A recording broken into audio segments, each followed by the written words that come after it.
We are so inspired by the community we're building here at Creative Mamas Unplugged. Please take a moment to hit that subscribe button, share a comment, and rate our show. We promise to continue to pour our hearts and souls into making this show even more enriching and uplifting. Your support means the world to us and helps our community grow.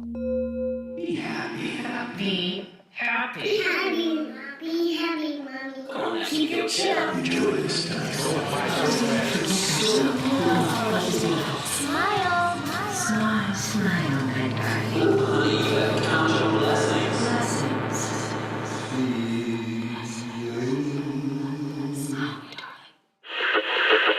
Welcome to Creative Mamas Unplugged. We are your hosts. I'm Cherice Barton. And I'm Shelly Hutchinson. Here at Creative Mamas Unplugged, we navigate the hell out of being creatives while raising humans with humor and heart. We have honest conversations, Hear wise words from fellow badass parents, and share hilarious stories from the front lines. Listen, parenthood is one of the most creative, most difficult jobs in the world. You are not alone, and you deserve to be happy.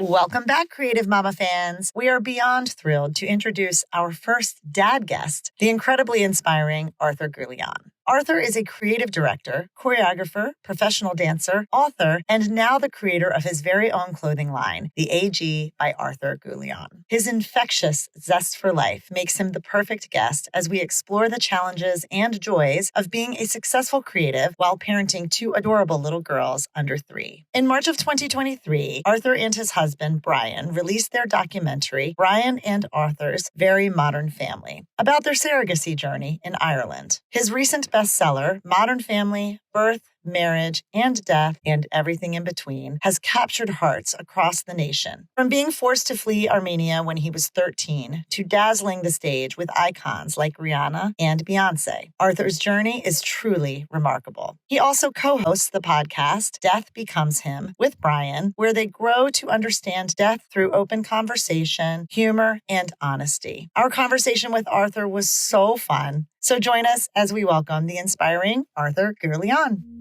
Every child needs love. Every child needs love, not mother. Yeah, of course, I have my mom. I love it. Our children have 2 dads, and they're raised exactly the same as your kids. Exactly the same. The only thing, I'm going to be honest with you, they don't have in their life is breastfeeding. And I've been saying this before. Period. Do you know what I mean? There's nothing different in this category. 2 dads, 2 moms, or aunt can raise, or grandpa, or doesn't matter. They need love. So as a parent, me reading books, me watching YouTube, Facebook, this and that, no. And when people are asking advice, I'm like, guys, you have to know who you are, first of all. And second of all, what your kids want. We are a military house here because we're so busy. And obviously with 2 kids, like we are out of door every day. Like Brian's doing 3 different jobs. He's doing radio, his TV show, and now he's recording a second season of Salvage Squad, his TV show. So it's always go, go, go. With me, with our new brand, well, new brand, it's been only 2 years. I've got so much going on, plus, the creative world and all that stuff. But we're striving for more. And everything we do is for the kids. So that's why we have to adapt in our lifestyle. My lifestyle is different to you, Shelly, and to you, Cherice. Do you know what I mean? Like everybody's so different. So you have to adapt to your lifestyle. And that's exactly what we're doing with our kids. And Blake and Blue know, like sometimes when I go, au revoir, papa, à tout à l'heure, she knows that I'm going to go to work. She, because we have the boundaries, we know exactly. Yes, sometimes kids can be spoiled a little bit, but at the same time, I know what kind of spoiled they're going to be. They're not going to be spoiled brat. Well, fingers crossed. I don't want them to be. But again, there's so much advice. I can talk so much shite, as they say in Ireland, but at the same time, I know how I can educate my kids. You don't tell me what to do. That's all. And, there's lots of nurses out there, guys, lots of doctors. They know everything and they're coming for me. You should do this. Like our child, Blake, speaks 2 languages. Like she understands English and French. I only speak French to her. The amount of messages we get daily, oh my gosh, she's nearly 3, she should be speaking by now. First of all, you see 15 seconds video, right? Online, or 5 seconds. Blake speaks absolutely fine. Of course, when camera's there, she's like, do you know what I mean? Making noises and everything. She understands French fluently. She understands English fluently. And I researched that kids who are bilingual or trilingual Is that what you're saying? Like they speak later on. And that's why are you coming for me? She can't speak. She understands and she speaks. And also it doesn't affect me, but stop coming for parents. And that's actually grating on me. Like I don't like when parents judging other parents. Don't judge. Leave my kids alone. Of course, we're also putting ourselves out there. I'm not gonna now sit here and say, "Oh, poor me." No, Brian and I, we never feel sorry for ourselves. But I'm saying, stop coming for parents. Stop. Yeah. Every parent is doing their best to raise their kids.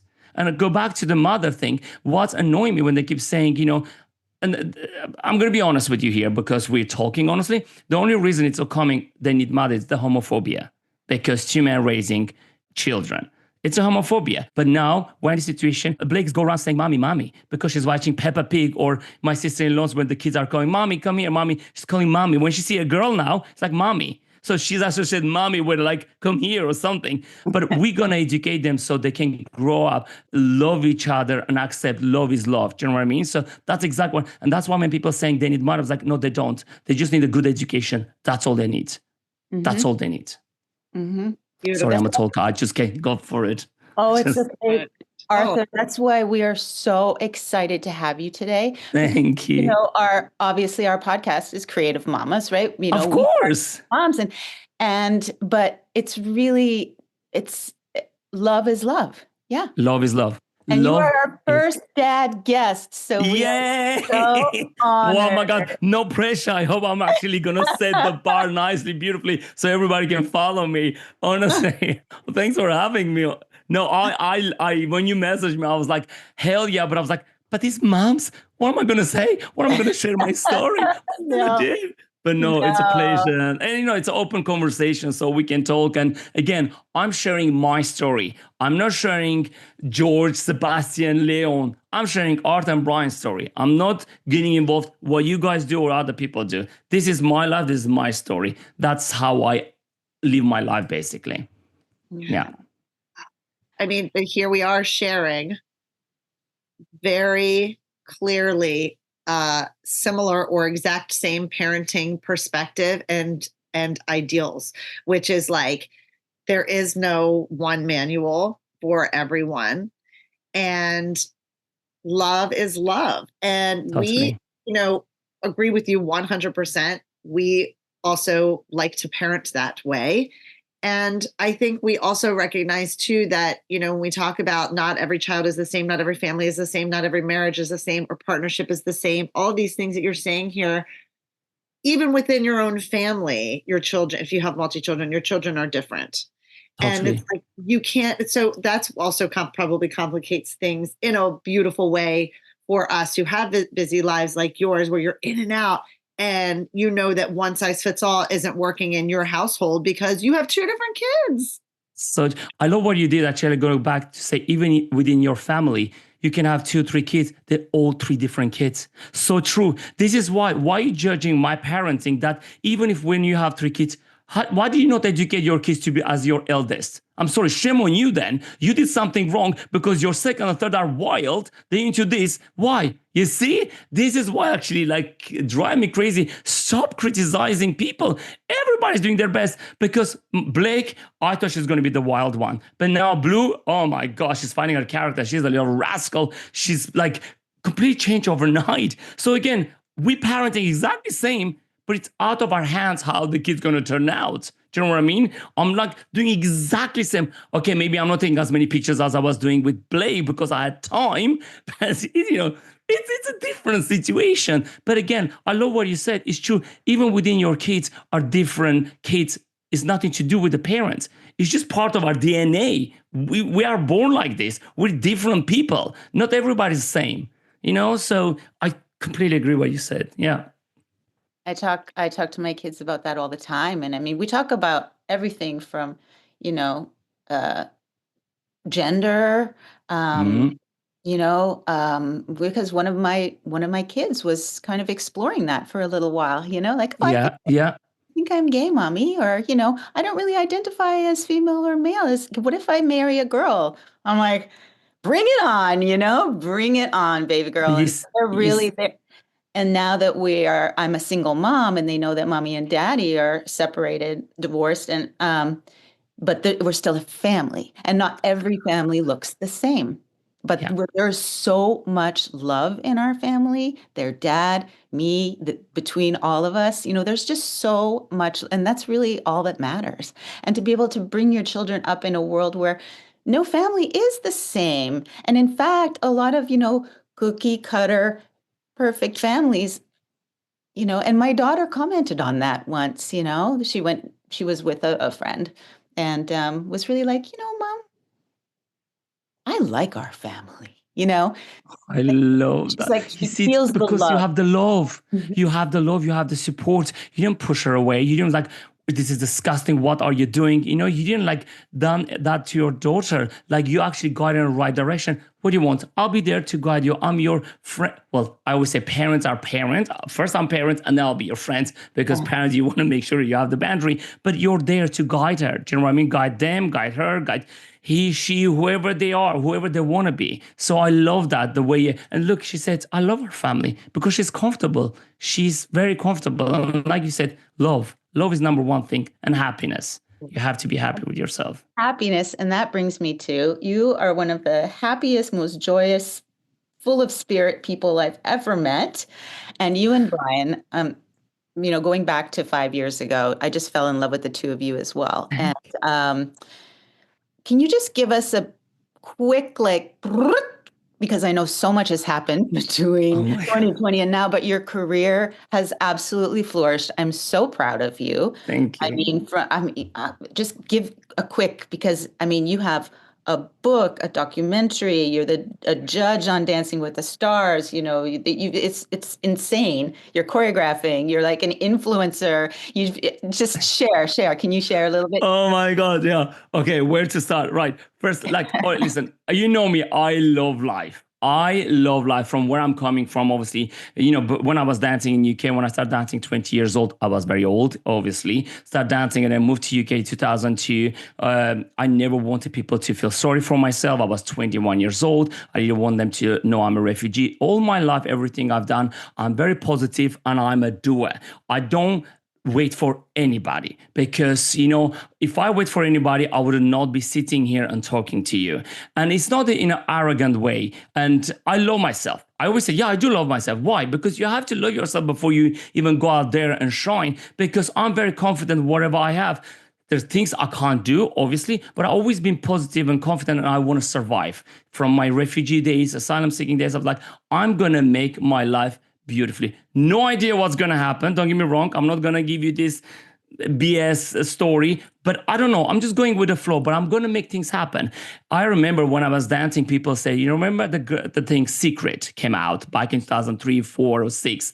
Everybody's like, oh my God, Arthur, have you read the book Secret? I was like, what is Secret? No, I can't hardly speak English, but I never read Secret. And Secret is the new version of Gen Z's manifestation. You manifest, and I never read Secret, but I was acting like Secret because I was a doer. I wasn't feeling sorry for myself. I will get up from my sofa, go to auditions, do this, do that. And I was a successful, non-trained dancer, successful trained dancer for like 17 years being in UK, creative director, choreographer, loved every single minute of it. And the way I end up in Los Angeles, being an Armenian person, obviously Armenians, when you grow up in Armenia, it's either you go in France or go to Los Angeles. It's very known. And my dreams was always to be in Los Angeles. And I remember we got married actually 10 years ago, 2015. Me and Brian and I said, listen, I'm going to try my visa and I'm going to go to LA. He laughed. Even my own husband's like, oh my God, you can't just click your finger, get a visa. I was like, but why not? Who's going to stop me? You?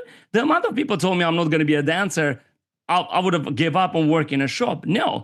Long story short, I actually applied for a visa. I worked hard, put all the documentation together. I got a visa.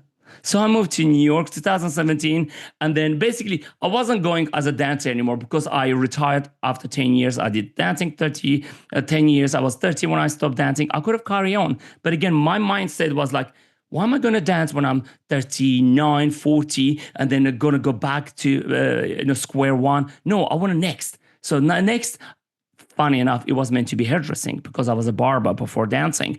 I got all my kit for hairdressing, etc., etc. And in 2010, I remember I got a call to go and not audition, but have a meeting for this massive designer. And I didn't know the designer at the time. So I went there. There was about like 5-6 people there auditioning different choreographers. And I was like, I'm choreographing, but not as much. I was doing X Factor at the time, the One Direction year, 2010. So I was assistant choreographer there. And then I blacked it. Like they say, fake it till you make it. I didn't know what's happening. A friend of mine called me. I went talking to this powerful 7, 8 woman.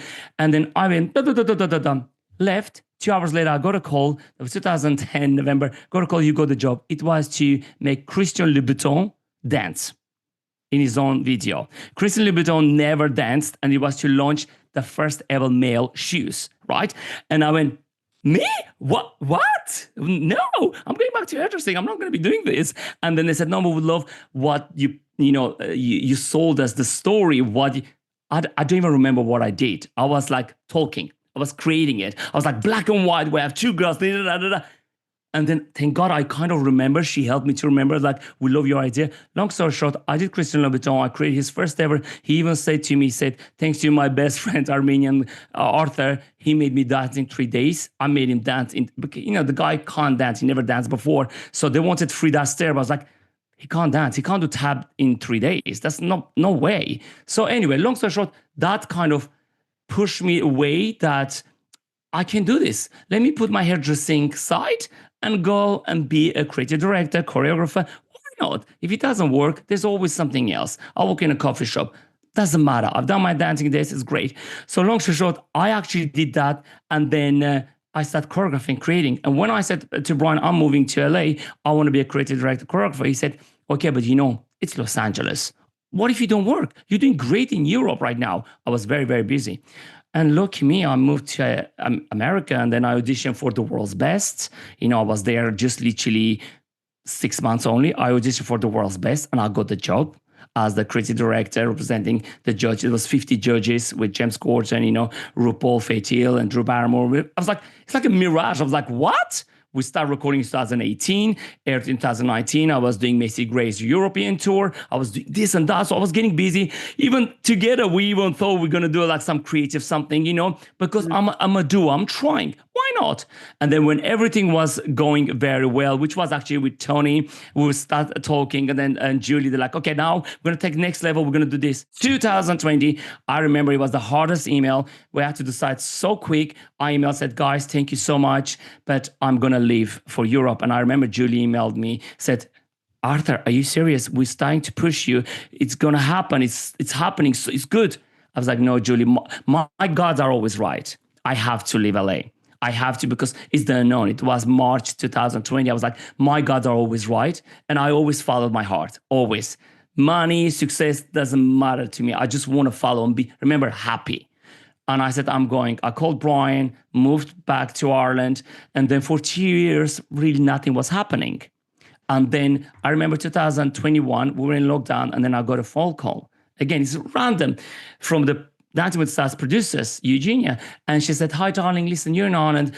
Dancing with Stars might come back, because in 2020, it stopped. And then 2021, they didn't do it. And then 2022, they were meant to be coming back. And I went, ha, where are the hidden cameras here?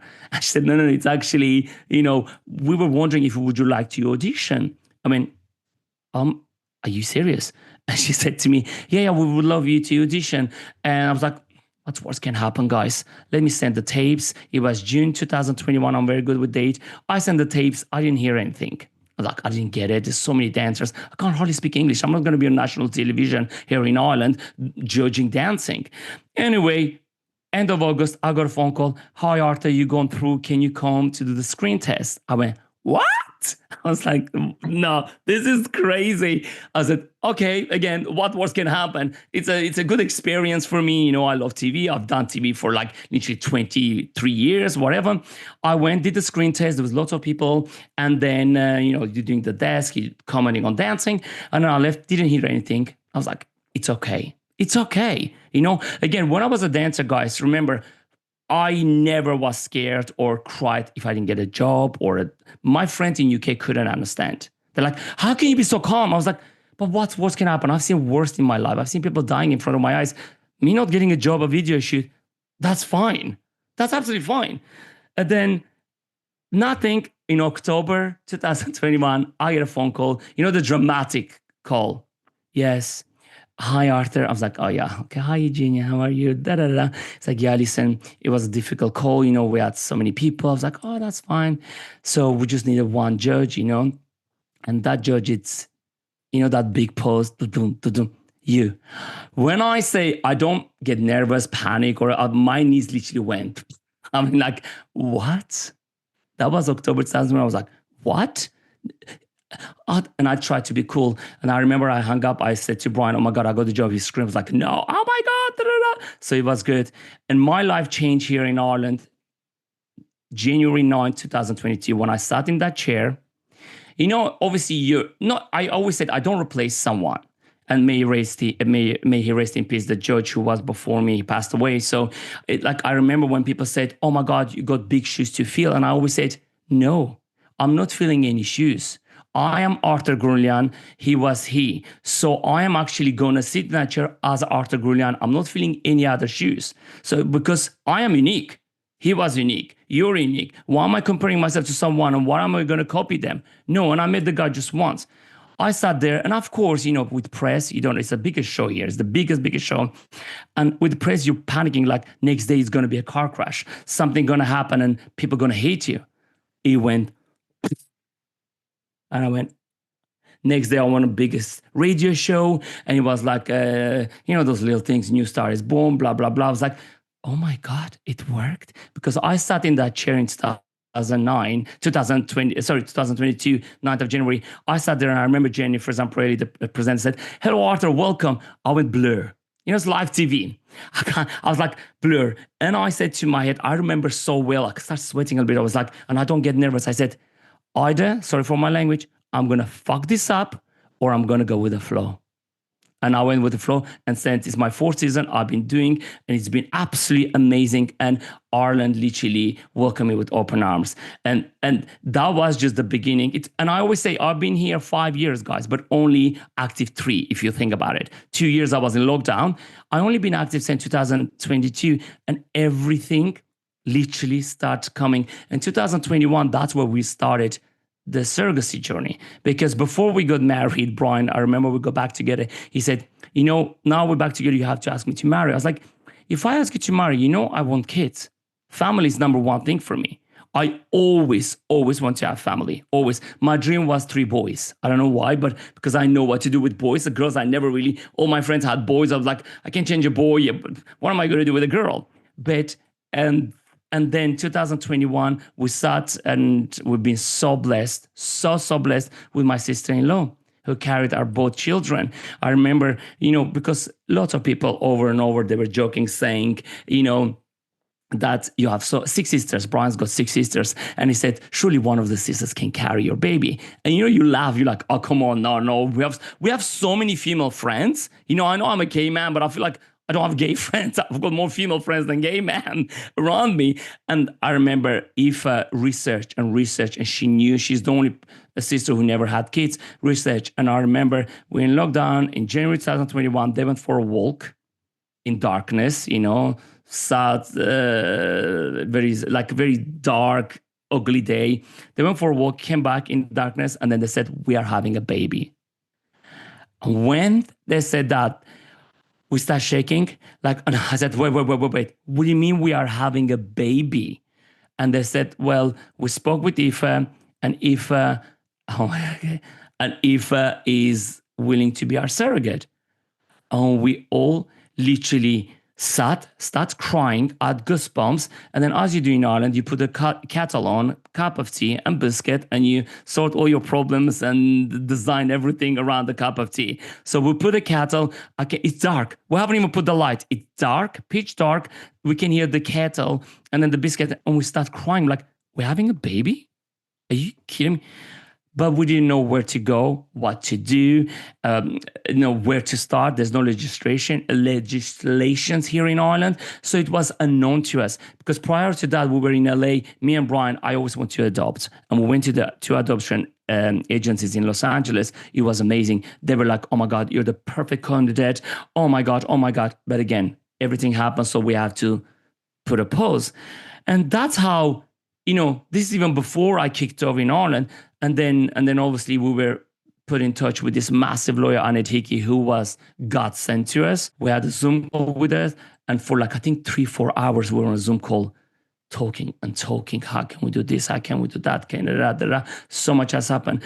And then again, I'm not going to bore everybody with a long story short. It started, and then we started the procedure. We had to find a, clinic outside Ireland, because you can do IVF in Ireland, but you can't do surrogacy. There's no laws. So there are no laws. So you don't know where to start. But what's qualifying, it's domestic pregnancy. When she's pregnant, she can have the baby here, but because she's already pregnant. So it was a domestic pregnancy, but surrogacy, you have to go somewhere else. So we started, and we didn't tell anybody. For 2021, obviously, we're doing all the procedures. It's not working. We're going through loops and loops. And then there was a moment when we're like, that's it. We're going to give up. Let's just, we can't do that to Aoife. We can't, her body. And once again, she is, I could never repay back to Aoife. Never. And she did that to give us this gift, because she always said she's not sure if she's going to have kids or not, but she wanted always experience, because all her sisters got kids and just want experience. And what she did, I could never repay back. And then I remember in October 2021, we said, we're not going to do it. But then again, there's a little light. It was like, why don't we try one last time? That one last time. And even the clinic said, just try it. If it's not working, it's fine. Let's go natural cycle, with all the product they take, all the, hormones and all, let's try natural cycle. We got pregnant. It was just, oh my God. We were like, oh my God, it's crazy. It was like with about 10 different pregnancy tests. We are pregnant. We're like, oh my God, we're having a baby. This is time now. I know I'm going to be on Dancing with the Stars. So the panic started. I was like, oh my God, I'm going to Dancing with the Stars. We're going to do. I didn't know what was going on. So much was happening so quickly. And then obviously I'm doing Dancing with the Stars, and we announced our pregnancy, that we are going to have a baby 2022. So I'm on Dancing with the Stars January, February, March. End of March, we won't wait. We announced that we're pregnant. And when we announced we're pregnant, it went, but we're not, because the thing is, people like saying, oh, but you could have kept quiet. The thing is also, I'm on Dancing with the Stars. Brian started doing jobs here and there. And I'm very transparent, everything I do in life. And I live my life very unapologetically. I have to, because you're not going to tell me how to live my life. There's always going to be troll out there. And I don't care what they say, because I know who I am and I'm very happy. And the thing is, we were saying with Brian, let's announce we're pregnant, but not say it's Aoife yet, So when we're not, oh my God, everybody like, it's insane, it's amazing, When we announced it was Aoife, then he went, this is disgusting, this is incense, this is your sister, blah, blah, blah. But without knowing, it's not Aoife's egg. It's nothing to do with Aoife.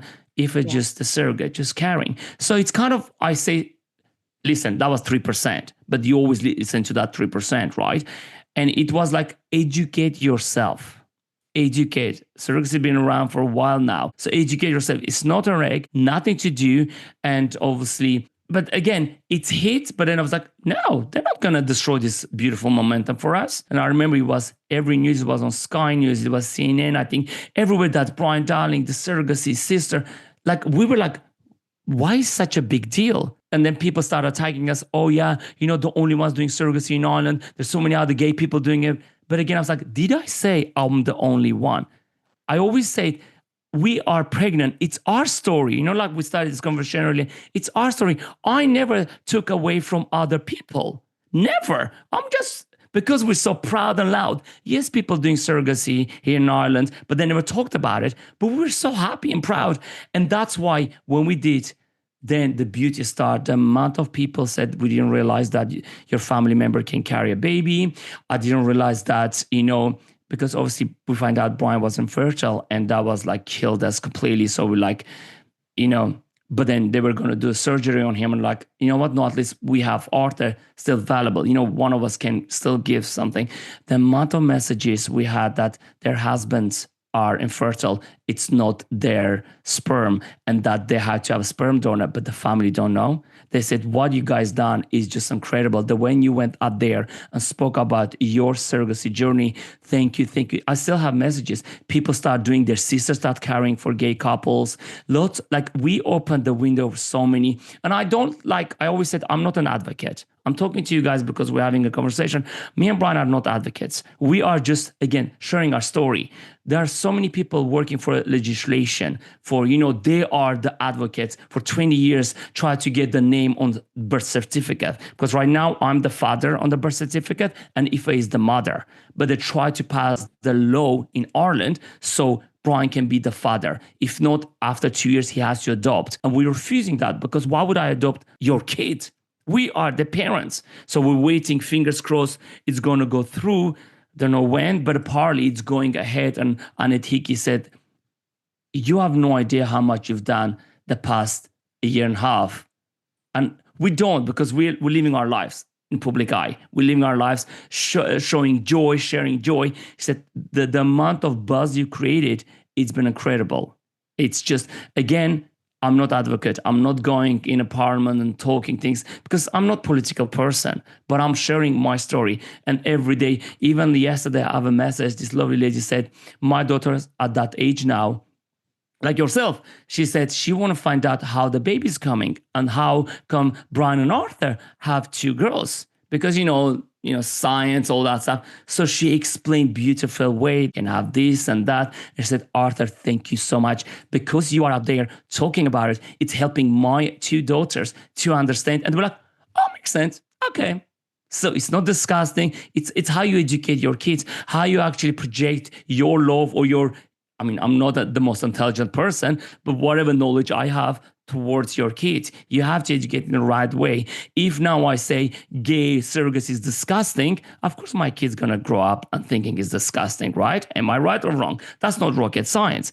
That's fact, So that's why, every day we have so many beautiful messages walking around like they're all obsessed with black and blue. They are such a beautiful supporters. Irish people have been absolutely incredible. And because we're posting, we're sharing the joy with our family, our kids. There are going to be always people.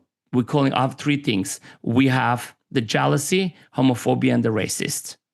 And that's not only Ireland. Even if I was living in America or in Belgium, France, it's always going to be those 3 things, Because when you're happy, people can't handle it. They always have to come for you. And those people is 3%. So the 97%, they are absolutely incredible. They love black and blue. They're waiting to see what they're going to wear tomorrow. They're waiting to see what they're eating. Like Blake was doing a little dance. It's like they became these Irish kids that everybody accepted and loved without thinking, oh, it's a gay couple.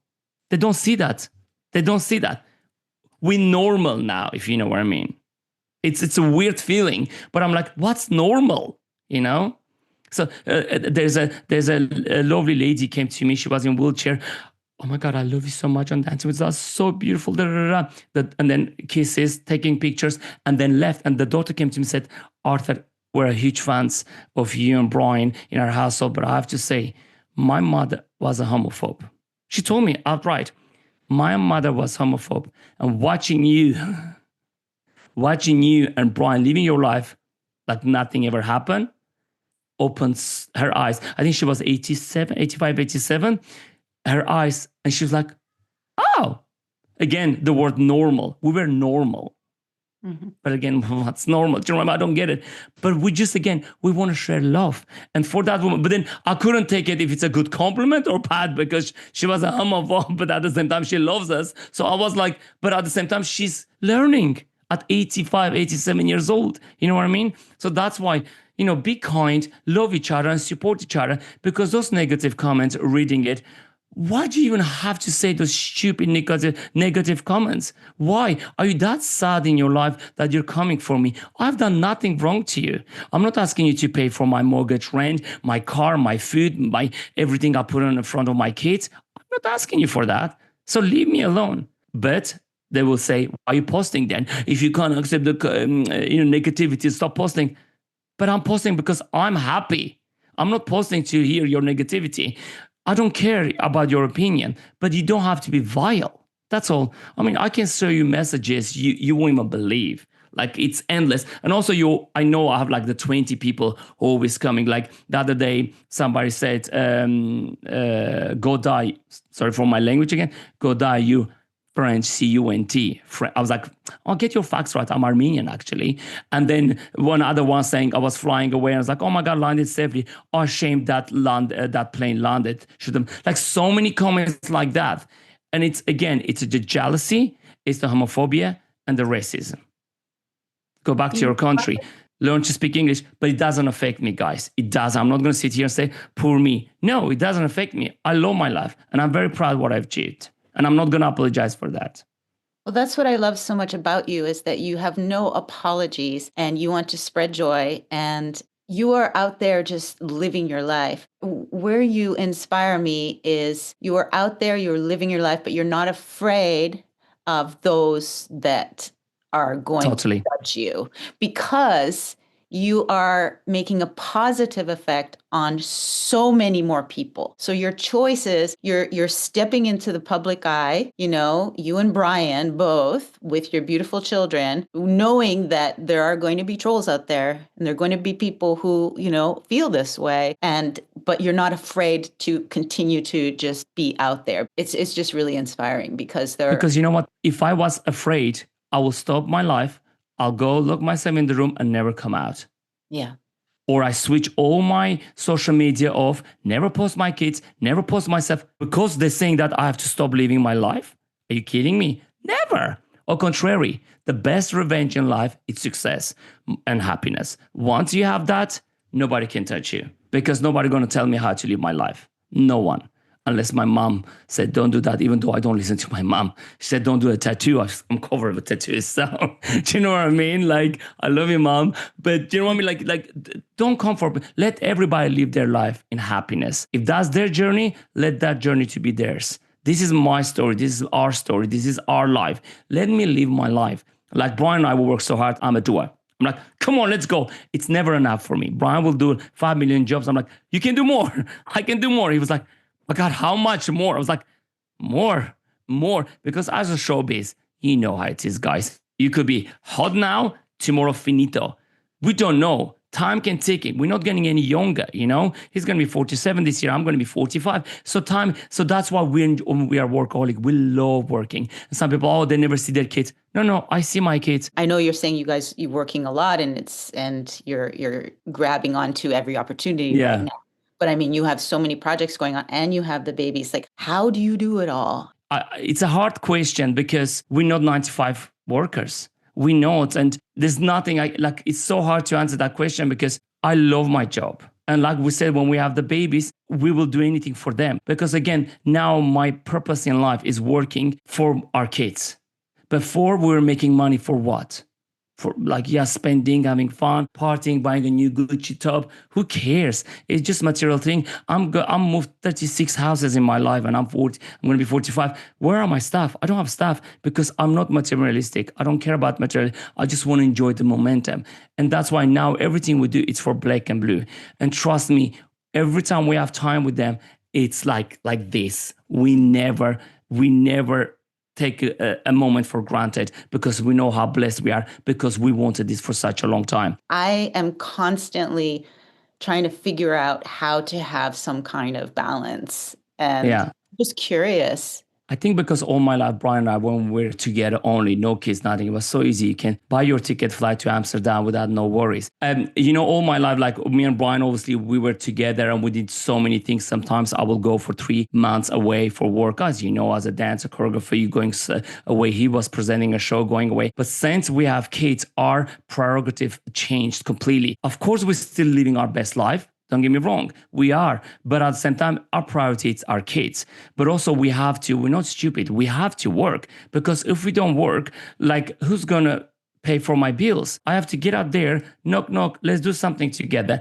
But at the same time, the balance is very important. I mean, right now, Brian is working. He's got so many different shows happening. But in evening time, when he's home, we switch everything home, everything before he will put Blake and Blue to bed. We will have a little chat and then relax. Yes, there's days we don't see each other because we're so busy, but weekends, Saturday, Sundays, it's our days. We will spend together big time, but also we have a family here. We have a family system. He's got 6 sisters. When we need someone, because I'm doing the business side, obviously we have a business, the AG by Gourounlian. We have this and that launching every other day here and there. So it's all about military control here in the Dowling Gourounlian household. I chose this path. I chose to do what I'm doing because I said to Brian, if you don't want to do it, you don't have to do it. Nobody's forcing us to do. But of course, it's hard sometimes in the evening time and Brian's with kids and it's like 10 p.m. and they're already in bed. Yes, it's hard, but at the same time, we always have time for our kids. The only thing I will say, if you want to be with your kids 24/7, you have to give up everything. Mm-hmm. Yeah. But at the same time, if you meet Blake and Blue, you'll be like, these kids look like they're 24/7 with Art and Brian, because it's again the love. We adore them so much. And Saturday and Sunday, it's our days off. Well, never day off when you're freelance, but it's our day off. We spend together. We go to the park. We do activities. Every weekend we do activities. We have to.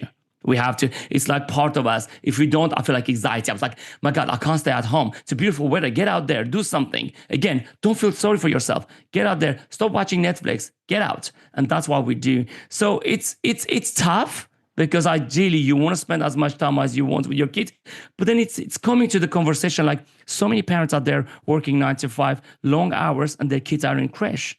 We've been so lucky our kids never went to crash because I'm at home. And when I'm not home, when I was doing Dancing with the Stars, Monday to Friday, I'll be with kids doing my other jobs. And then Saturday and Sunday, I was gone all day for Dancing with the Stars. And Brian was looking. And we never said, it's your fault, it's your turn. No, it's a teamwork.